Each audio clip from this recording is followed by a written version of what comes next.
Bonjour et bienvenue aujourd'hui pour une nouvelle vidéo.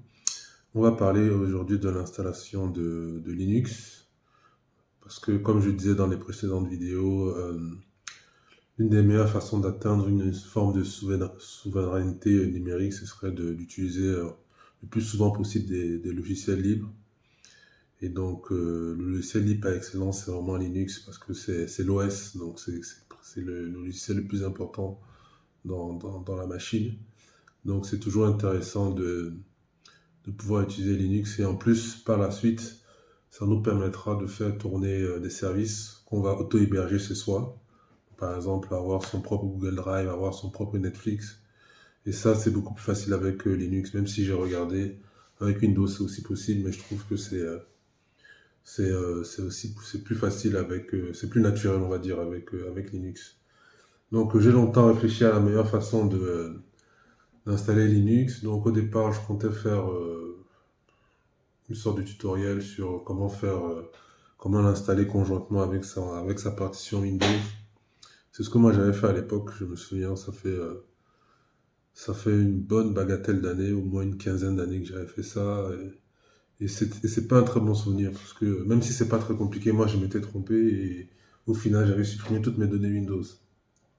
Donc comme j'ai envie de vous éviter ça, moi je recommande plutôt une autre solution qui sera peut-être plus onéreuse, mais qui au moins me gardera l'esprit tranquille.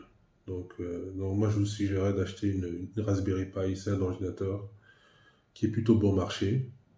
Donc on peut en avoir un assez performant pour une centaine d'euros, un peu moins d'une centaine d'euros. Et au moins là, l'avantage là, c'est qu'on aura vraiment un bac à sable où on pourra faire tout ce qu'on veut, on pourra tout casser et ça n'aura pas de répercussions. Donc si vous avez besoin de travailler avec cette machine ou faire des choses importantes, il n'y aura pas de répercussions. Donc c'est ce que je conseillerais. Donc sans plus attendre, moi je vous conseille d'aller dehors sur le site d'Amazon et de sélectionner, donc vous tapez Raspberry, vous allez atterrir sur cette page-là. Donc je vous conseille un modèle, par exemple celui-là. Donc les modèles de Raspberry, il y en a plein. Donc il faut prendre les modèles B et il faut prendre un récent. Donc le dernier, c'est le 5 qui est sorti l'hiver dernier. Donc moi, je pense que le 4 ça pourrait suffire. Et c'est pas obligé de prendre 8 Go, mais si on veut installer des services dessus, par exemple, moi j'ai un modèle que 4 Go par exemple, mais par contre moi j'ai 3 Raspberry. Donc si vous n'en achetez qu'une seule et que vous voulez faire tourner des services genre streaming pour faire par exemple de l'encoding de vidéos, par exemple pour regarder un film en streaming, s'il est en 4K, la Raspberry elle va travailler, donc ce serait bien d'avoir du 8 Go au moins. 8 Go. Même si moi, avec 4 Go, à part, ça fonctionne, mais c'est vrai qu'il y a des fois, ça lag un peu, c'est un peu frustrant. Donc, pour avoir l'esprit tranquille, c'est 8 Go. 8 Go, c'est 90 euros. Donc, c'est un investissement quand même. C'est un investissement quand même. Sinon, l'autre alternative, ce serait d'avoir une vieille machine à la maison, même une machine qui a 10 ans, hein. Une machine qui a 10 ans, ça pourrait suffire. Bon, c'est pas tout le monde qui a ça.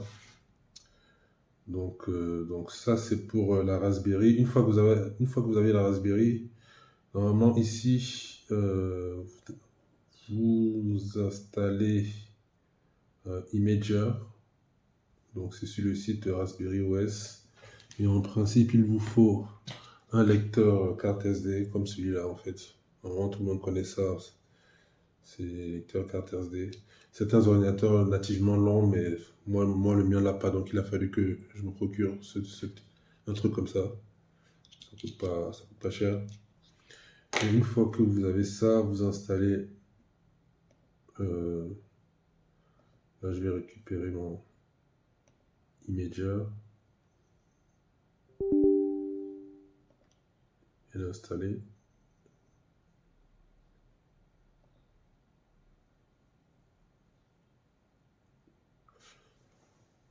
Donc, installation.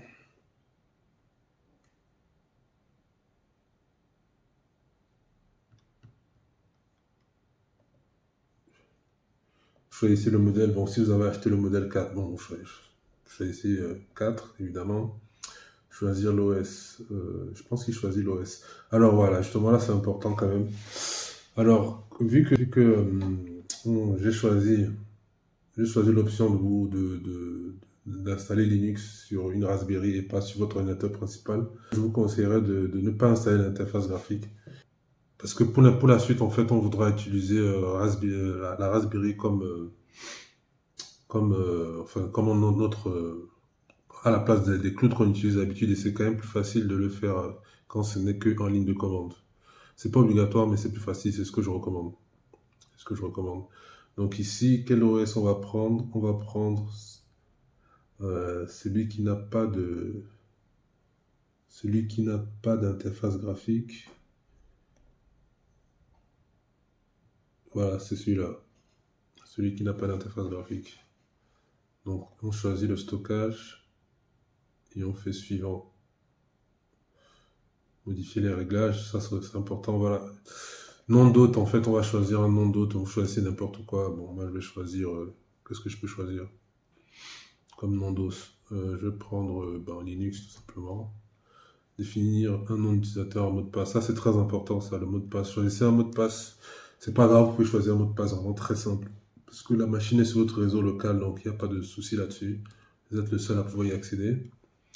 Configurer le Wi-Fi. Bon, si ça c'est. Ouais, vous pouvez configurer le Wi-Fi, hein. Moi, je mets n'importe quoi. Bon, là, parce qu'il va pas vraiment accéder à mon Wi-Fi, le mien. Ah, là, il faut mettre le nom du réseau plutôt. Bon, mettez votre réseau Wi-Fi ici.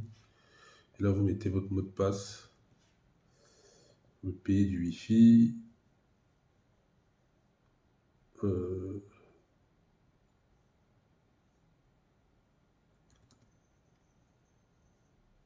Bon, bref, je sais pas ce que c'est que ça comme option. Définir et régler le type de clavier français, évidemment. Évidemment, même si ceux qui utilisent des claviers QWERTY, bon, c'est pas très rapide.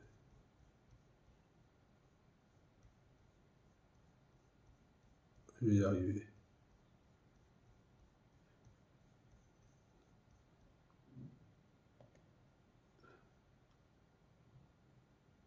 On enregistre. Un mot de passe. J'ai pas mis le mot de passe pour le Wi-Fi. Voilà. Il n'aime pas.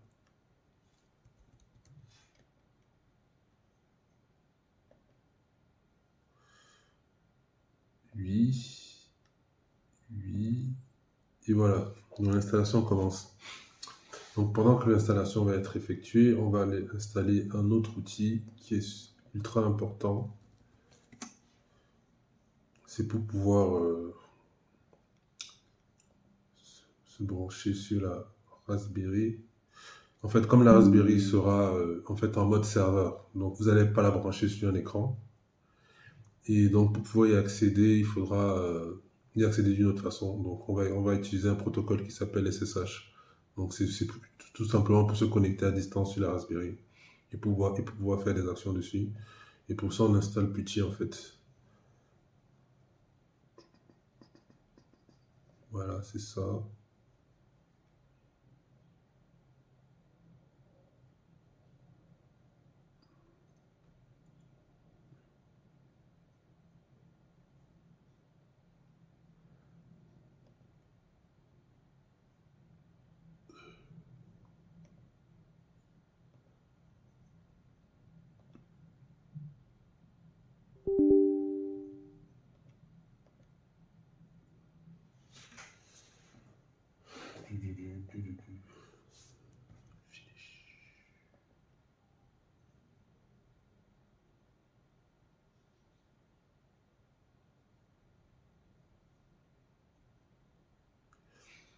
Donc voilà, j'ai installé Putty.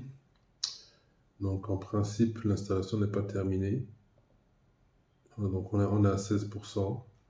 Donc on va attendre que ça se termine. Et une fois que ce sera terminé, on va retirer la carte SD. Cette carte SD, on va la retirer et on va la mettre dans la Raspberry. Une fois que la Raspberry sera prête et qu'elle sera branchée en Ethernet ou en Wi-Fi, si vous avez bien configuré le Wi-Fi. Vous devez vous rendre chez... Alors là, le problème, ça, c'est le truc le plus dur, je pense. C'est parce que ça dépend des opérateurs. Normalement, mon opérateur, c'est Free. Donc, j'ai mis rendre de cette façon. Donc, en fait, ça, c'est on va dire, votre box, en fait, a un serveur. Et ce serveur permet, en fait, de monitorer, en fait, votre réseau local. Notamment, par exemple, de voir tous les appareils qui sont connectés, en fait, en temps réel. Et donc là, ça, c'est l'interface de Freebox. Et pourquoi est-ce qu'on doit aller là? C'est parce que comme on se connecte à distance sur la Raspberry, il faut connaître son adresse IP. Et ça, malheureusement, c'est la seule façon de l'avoir, cette adresse IP. Je vois pas une autre façon je vois pas une autre façon d'avoir l'adresse IP. Il doit y avoir des logiciels sur Windows qui permettent de, de balayer tout le réseau et d'avoir l'adresse IP de toutes les machines qui sont connectées au même réseau que soi. Ça doit exister. Mais je connais pas très bien ça. Donc ça, c'est la seule méthode que je connais. Donc pour Freebox, bon pour Free, ce sera cette adresse à mettre. Donc souvent il y a un mot de passe pour y accéder. Donc, mais en fait, il y a une façon d'y accéder et ça dépend en fait. Il faut faire quelques petites recherches. C'est la partie la plus dure, hein. Ce sera vraiment la partie la plus dure. Donc c'est la seule chose, c'est le seul défi qu'il faudra surmonter pour pouvoir accéder à sa Raspberry. Et là, vous allez voir l'adresse IP qu'il faut noter. Et une fois que vous l'avez noté, donc une fois qu'on a l'IP,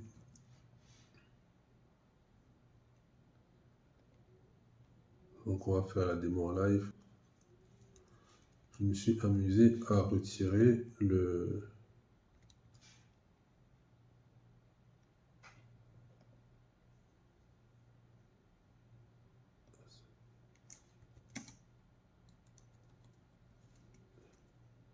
Voilà. Et là, je suis logué. Donc là, vous avez accès à votre machine Linux. Donc si vous arrivez à ça, normalement, ma mission sera accomplie.